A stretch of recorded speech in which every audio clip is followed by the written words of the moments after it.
푸틴 러시아 대통령의 군합발에 세계적 곡창지대인 우크라이나가 전쟁터로 변하면서 곡물 가격이 치솟고 있다는 소식 전해드렸죠. 일부 국가들이 곡물 수출까지 금지해서 공급 불안은 더욱 심화되고 있는데요. 에너지에 이어서 식량까지 무기화되는 상황, 과연 어떤 파장을 낳고 있는지 자세히 알아보겠습니다. 김민수 에그스카우터 대표 나오셨습니다. 대표님 어서 오십시오. 네, 반갑습니다. 자, 에그스카우터, 국제 곡물 시장 정보를 종합적으로 분석해서 제공하는 회사인데 아무래도 요즘 굉장히 바쁘시겠어요? 네, 곡물 요즘 가격이 많이. 워낙 많이 네. 드니까.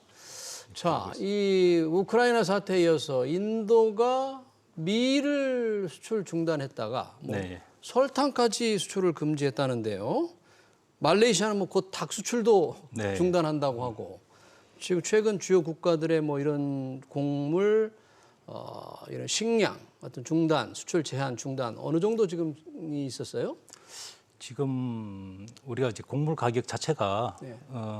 과거 두 차례 정도 고가 파동이 있었거든요. 예. 그래서 에그플레이션은 2차까지 있었고, 근데 2020년대 후반 이후로 해서 이제 곡물 가격이 다시 급등하기 시작했고, 예. 그게 이제 에그플레이션으로 이제 발생이 된 거죠. 에그플레이션. 근데 그게 네. 이제 올해 들어서 또 극심하게 됐던 부분이 예. 러시아가 우크라이나를 침공함으로써 이제 곡물 가격이 더 한 단계 더 올라가는 이제 문제가 발생이 됐었고요. 예.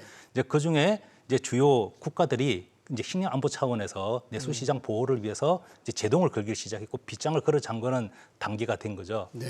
그 중에서도 이제 인도네시아가 팜유로 수출을 제한을 중단을 했다가 예. 다시 재개를 했지만 이제 그 부분이 큰 문제가 됐었었고 예. 또 방금 말씀하셨다시피 예. 인도가 밀을 수출을 중단함으로써 이제 그에 대한 파장이 또 큰 영향이 미쳐졌죠. 예. 그러다 보니까 주요 국가들 중에 우리가 지금 헝가리라든지 몰도바 같은 경우는 수출을 중단을 했었고요. 세르비아도 수출을 중단을 했다가 해제를 했다가 다시 수량을 제한한다든지 예. 카자흐스탄 같은 경우도 밀이라든지 밀가루를 수량을 제한한 그런 이제 문제가 많이 발생되고 있습니다. 예. 그래서 불가리아도 이제 그런 부분을 수출 중단에 대한 부분도 계속해서 검토를 하고 있고요. 예. 인도네시아는 방금 말씀하신 데 팜유 수출 중단했다가 다시 재개했잖아요. 네, 근데 재개했습니다. 중단했을 때 우리 식용유 사재기 파동도 일어났는데 네. 그럼 좀 국내 시장 좀 괜찮아졌습니까? 다시 수출 재개를 하니까? 우리가 일반적으로 시장을 보게 되면 이제 주로 바로미터라고 볼 수 있는 그 미국 시카고에 있는 상품 선물 거래소의 가격을 보게 되게 되는데 예. 되게 특히 우리가 보게 되는 시장이 옥수수라든지 밀, 네. 콩, 그 이외에 대두유가 있습니다. 또 네. 대두박도 있지만 대두박은 이제 사료용이지만 대두유 같은 경우는 콩기름이잖아요. 예. 이제 이런 부분이 전체적으로 팜유하고의 연관 관계성을 가지고 있는 거죠. 대체재로 쓰이기 때문에 미국에서의 그런 이제 대두 시장에서의 문제는 전 세계적으로 미치는 영향이 직접적으로 영향을 미치는 거죠. 예. 그래서 특히 대두유 같은 경우에는 4월 말 정도점에서 아마 역대 최고가를 찍었다가 예. 지금 많이 좀 줄어들 있는 상황이지만 그래도 높은 수준에서 계속 유지를 하고 있고요. 예. 그러다 보니까 이런 이제 그런 식량 인플레이션이, 식품 인플레이션이 계속해서 발생하고 있고요. 그런 부분이 계속해서 시장에 영향을 미치고 있죠. 그렇군요. 주요 가격 그러면 지금 말씀 가격을 좀 해주셨는데 아까 2020년 상반기부터 이미 오름세를 타고 있다고 했잖아요. 네, 8월 이후로 8월 이후에. 그러면 가격이. 최근 한 2, 3년간 보면 과연 몇 배씩 오르기도 했겠네요. 어느 정도 올라 있어요? 일단 우리 시장을 보게 되면은 옥수수를 이제 예를 들어서 보게 되면은 옥수수 같은 경우에도 4월 한 중후반 이후에서 9년 7개월 만에 최고가를 찍었었거든요. 예. 이제 그 중에서도 연초 대비해서 얼마만큼 올랐느냐? 네. 39% 올랐어요. 40% 가까이. 그래서 지금 이제 현재 어제까지 장을 보고 왔었을 때는 조금 하락해서 31%, 그러니까 연초 대비 31% 올라가 있고요. 예. 그 다음에 밀 같은 경우에도 3월 7일쯤에 사상 최고가를 찍었어요. 예. 선물시장에서. 그 다음에 연초 대비해서 71%까지 올라가 있습니다. 밀은 71%. 밀이 이제 미친 영향이 이제 우크라이나가 그 러시아의 침공으로 인해서 수출을 못 하다 보니까 밀 가격이 폭등하는 상황이 전개됐고 그 이외에 주요 국가들이 이런 이제 그 기상 이변에 따른 생산 부진 문제 때문에 이제 그런 부분이 또 연쇄적으로 반응을 일으켜서 71%까지 올라 있고 예. 현재는 조금 줄어서 51% 정도 상승에 연초 대비해서 상승해 있는 걸로 나와 있고요. 네. 콩 같은 경우에도 연초 대비해서 29% 최고가를 찍었다가 찍었다가 지금 한 24% 정도 내려와 있고. 대두유 같은 경우는 연초에 대비해서 61%까지 올랐었죠. 예. 그만큼 대두유 시장하고 밀 시장이 예. 시장을 리드를 해 나가고 있다고 보시면 될 것 같습니다. 밀하고 대두유, 대두유, 콩기름. 네. 예, 콩기름. 근데 그런 것들이 지금 큰 폭으로 최고치까지 올라갔다가 조금 내렸다고 지금 말씀을 해주셨잖아요. 네, 좀 뭐 많이 조금 안정세입니까? 아니면 그냥 일시적으로 잠깐 그런 겁니까? 이게 일반적으로 봤었을 때는 이제 이 곡물 시장 자체가 얇은 시장, 좁은 시장이라고 이야기를 하거든요. 좁은 시장. 그 말은 이제 우리가 생산량 대비해서 상대적 교역량이 적은 시장이에요. 그러다 보니까 이 국제 시장에서의 수급적인 변화가 미치는 영향이 상당히 크거든요. 아, 그렇군요. 그러다 보니까 이제 그쪽에 시장에 미치는 영향 중에 특히 주요 이슈들이 발표될 때마다 시장이 많이 흔들립니다. 선물 시장이. 그래서 이슈가 어떤 게 또 주어졌냐 그런 거 봤었을 때 이제 우크라이나가 어느 정도 수출을 재개할 가능성이 주어진다는 시장 때문에 좀 많이 조정을 받고 있고요. 그러니까 유엔이 이러한 이제 우크라이나의 수출을 재개하도록 이제 적극적으로 협상을 또 추진해 오고 있고 또 그 이외에 이제 유럽연합 같은 경우에도 우크라이나 수출을 적극적으로 할 수 있도록 지원을 해주고 있습니다. 아, 그래요? 최근에 또 그제 갓 뉴스가 나왔던 게 러시아가 인도주의적인 차원에서 우크라이나에서 밀을 수출할 수 있게끔 허용하는 방향 네. 또 길을 열어주겠다고도 지금 이야기를 하고 있는데 러시아에서? 예, 다만 이제 거기에 대해 전제 조건을 깔은 거죠. 먼저 그랬어요. 지금 서방 국가들이 러시아에 대해 제재를 많이 가하고 있지 않습니까? 그렇죠. 그 엄청난 제재를 제재를 풀어준다면은 길을 열어줄 수 있다라고 지금 이야기를 하고 있는 거죠. 제재를 풀어준다면 예. 곡물 수출, 그때 흑해 그 항구에 지금 묶여 있는 거죠? 네, 맞습니다. 예. 지금 우크라이나가 아마 재고로 지금 가지고 있는 물량 중에 수출을 못했던 물량들이 한 2천만 톤 넘는 수량이 아마 있는 걸로 알고 있습니다. 2천만 ton 정도의 곡물, 주로 밀이겠네요. 네, 네, 주로 밀, 이게 옥수수죠. 지금 항구에 지금 묶여 있는데, 네, 근데 러시아가 요구하는 대로 서방 국가가 그런 금융 제재나 각종 제재를 쉽게 풀어줄 것 같지 않은데요. 네. 이제 그 부분도 문제가 되는데 예. 그래서 우크라이나 외무부도 벌써 거기에 대해서 성명서를 발표를 했었죠. 네, 빨리 이거를 풀어주면. 무기화시키고 있는 거고 이제 국제적인 이제 비난을 살 것이다라고 이야기도 하고 있습니다. 예, 국제사회가 빨리 그 곡물 수출은 좀 허용하라고 하는데 역시 러시아가 그런 조건을 걸었군요. 자, 이 말씀하실 때 왜 인도가 밀에 의해서 설탕 수출을 금지했다고 그랬잖아요. 네. 우리가 여기에 직접 영향을 좀 혹시 받습니까? 우리나라 정부, 우리나라가?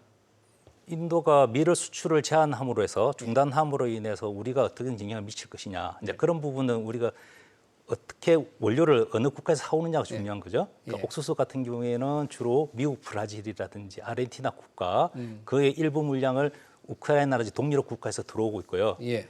밀 같은 경우에는 좀 나눠지는데 제분용 밀 같은 우리 제분을 하기 위한 밀 같은 경우는 고단백질의 밀이거든요. 이제 그런 부분은 미국, 캐나다, 호주 중심으로 해서 이렇게 들어오고 있습니다. 다만 사료용 밀 같은 경우에는 우크라이나나 동유럽 국가들에서 들어오고 있는 부분이니까 우크라이나가 수출 중단함으로 해서 발생하는 부분은 사료용 밀 쪽에서 좀 영향이 있겠다는 부분이고 예. 콩 같은 경우는 이제 미국, 브라질이 주로 전적으로 들어오는 부분이기 때문에 직접적으로 인도가 수출을 중단했다고 해서 우리 시장에 큰 영향을 미치지는 않겠지만 가격적인 부분이 문제는 가격에는 거죠. 오를 수 예. 있으니까.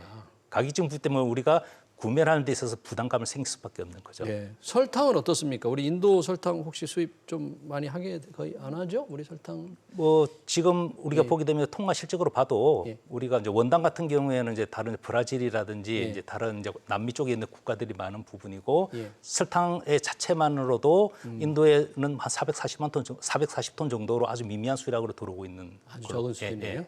그러니까 큰 걱정 우리 시장에 직접적인 영향은 설탕 술 가격적인 부분이 이제 계속해서 영향을 가격 미칠 문제가. 수밖에 없는 거죠. 사실 우리 같은 경우 공급 우리도 걱정이지만 가난한 국가들 있잖아요. 네, 곡물 수출 중단되면 뭐 거의 식량 위기를 맞을 텐데 어느 정도 좀 지금 심각한 상황이 좀 벌어지고 있는 거죠.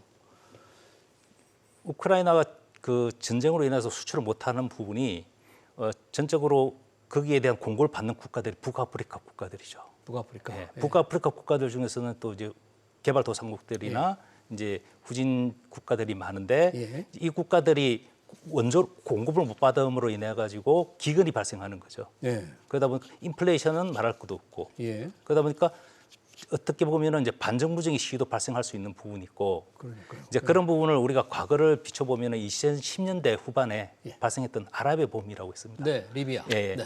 그게 이제 티니지를 이제 시발로 티니지, 해가지고 발생됐던 그렇죠. 부분 중에 그게 이제 북아프리카뿐만 아니라 아랍 전 지역으로 확산되는 그렇죠. 반정부 시위 운동이 벌어졌지 않습니까? 예. 이제 그런 부분이 여러 가지 요인 중에 이제 고가 폭등에 세계 기근의 문제가 직접적으로 또 영향을 미쳤지 않았나라는 생각이 들고 예. 지금 같은 경우에도 뭐 스리랑카라든지 이런 부분도 많이 문제가 발생되고 있지만 북아프리카는 좀 심각한 부분이 있고요. 그래서 국제적인 원조까지도 지금 필요한 상황입니다. 네, 정치적 불안이 지금 조성이 되고 있는 심각한 상황인데, 우리는 아까 이제 인도가 밀이나 설탕 수출 제한화가 직접 당장은 좀 영향이 적다고 그랬는데, 우리도 주요 곡물을 대부분 수입에 의존하고 있죠. 우리 식량 자급도라 그럽니까? 어느 네. 정도나 됩니까, 우리는? 우리도 참 많이 열악한 수준이고 OECD 국가들 중에 최하위라고 보시면 될 것 우리가요? 같고요. 그러니까 전체적으로 우리가 양국 기준으로 보게 되면은 식량으로 이제 사료용을 제외했을 때는 한 45.5%가 되는데 예. 이제 사료용을 포함했을 때는 25.2%가 됩니다. 아, 사료용을 포함하면 훨씬 낮아지네요. 그렇게 그만큼 사료용으로 곡물이 수입이 많이 된다는 이야기인 거죠. 그래서 대부분 쌀을 제외하고는 네. 옥수수라든지 밀, 콩 같은 경우는 자급률이 상당히 떨어지는데 예. 이제 우리가 사료용으로 포함했었을 때는 옥수수 같은 경우는 0.7%, 뭐 밀은 0.5%. 거의 뭐 자급률 콩은 제로 모두 75%입니다. 전부 의존하고 있는 네, 거죠. 네. 그만큼 이 식량 가격이 문제가 생기고 폭등하게 된다면은 예. 미치는 영향이 우리나라가 크다는 거죠. 예, 또 다른 뭐 일반 또 곡물 작업률 좀 소개 좀 해주십시오. 이렇게 상황이 심각한가요? 작업률이 거의 제로 수준이네요. 우리가 산업에서 많이 쓰이는 부분이 예. 옥수수 같은 경우에는 이제 식용으로서 가공용으로 쓰이는 전분 당용으로 많이 쓰이고 그 이외에 사료용으로 많이 쓰이는데 사료용이 제일 많았습니다. 아, 사료용이. 그다음에 밀 같은 경우는 재분용과 사료용으로 들어오고 있는 부분이고 예. 콩 같은 경우는 기름을 짜기 위한 착유용으로 이렇게 대량으로 들어오고 있거든요. 네. 그러다 보니까 이러한 품목들이 직접적으로 미치는 영향이 상당한 거죠. 그러네요. 네. 얼핏 들으니까 이 사료용 곡물 네. 이 대비책이 우선 심각하겠는데요. 곡물 작업을 높이기 위해서는. 우리가 일반적으로 이런 이제 수급적인 부분에서 항상 그 부분에서 상당히 중요한 게 고가가 폭등할 때마다 이제 그런 문제가 계속 발생하고 있는 거죠. 예. 그래서 원산지를 다변화하자, 예. 뭐 그다음에 가격의 안정화를 위해서 어떻게 저렴하게 구매를 할 수 있느냐. 이제 그런 부분은 우리 산업계에서도 상당히 모색을 많이 하고 있고 그만큼 구매에서 역량을 강하기 위해서 많이 그런 힘을 키우고 있죠. 네. 그런 식량 무기화 상황에 대비하기 위한 정부의 노력에 뭐 조금 뭔가 진전이 있거나 많은 준비가 좀 이루어지고 있습니까? 현실적으로 어떻습니까? 그런 필요성은 높은데 실제 하고 있습니까? 마침 또 전일, 그러니까 어제 그 농식품부가 국제곡물수급대책회의를 열었더라고요. 예. 그래서 보도자료도 좀 나와 있고 뉴스에도 지금 그 부분이 많이 실려 있는데 예. 그래서 지금 이러한 이제 고가 파동에 따른 그러니까 우크라이나라든지 그다음에 인도네시아, 인도의 문제 때문에 예. 이제 우리의 수급에 대한 어떤 문제가 있는지를 아마 대응 방안에 대해서 논의를 할 것 같고요. 예. 그래서 이제 우리가 미치는 영향, 국내 영향을 최소화하기 위해서 그런 이제 지원을 하는 부분을 강화하겠다는 부분도 이야기를 했었고요. 그 이외에 중장기적으로도 안정적으로 식량을 그 공급 체계를 갖추기 위한 중장기 대책도 방안을 마련할 계획도 세우고 있는 걸 알고 있습니다. 네. 뭐 이렇게 그럴싸하게 말을 하고 있는데 우리 김민수 대표님 보시기에 가장 이 중에서 빨리 조금 해야 될 거, 시급한 거를 꼽는다면 어떤 걸 들 수 있을까요? 지금 이런 부분이 어떻게 보면 중장기적인 대책이고 또 현실적으로 지금 이제 지원하는 부분도 국내에 이제 물가 조절하기 위한 이제 방향이기 때문에 어떻게 우리가 얼마만큼 저렴하게 해외 시장에서 식량을 확보를 할 수 있느냐가 관건이잖아요. 예. 이제 그러다 보니까 단기적으로 우리가 해결할 수 있는 방안이 뭔가라고 봤었을 때는 우리가 이 곡물 같은 경우는 선물 시장의 구조를 가지고 있고 선물 시장의 흐름에 따라서 흘러갑니다. 예. 그러다 보니까 선물 시장을 통해서 우리 해칭하는 방법. 그러니까 현물과 선물의 가격 차이가 베이시스인데 예. 이 베이시스를 잘 활용을 해서 우리가 곡물 가격이 올라갔을 때 해칭을 통해서 네. 안정적인 가격대로 우리가 구매를 할 수 있고 들어올 수 있는 방법을 찾는 부분이 중요하고 단기적으로는 이제 그러려면은 이제 전문가들도 많이 양성을 해야 되고 또 금융공학적인 그런 시스템도 많이 만들어 나가야 되는 부분이 필요합니다. 네, 잘 알겠습니다. 식량 무기화 상황 대책 방법 들어봤습니다. 지금까지 김민수 에그스카우터 대표였습니다. 네, 고맙습니다.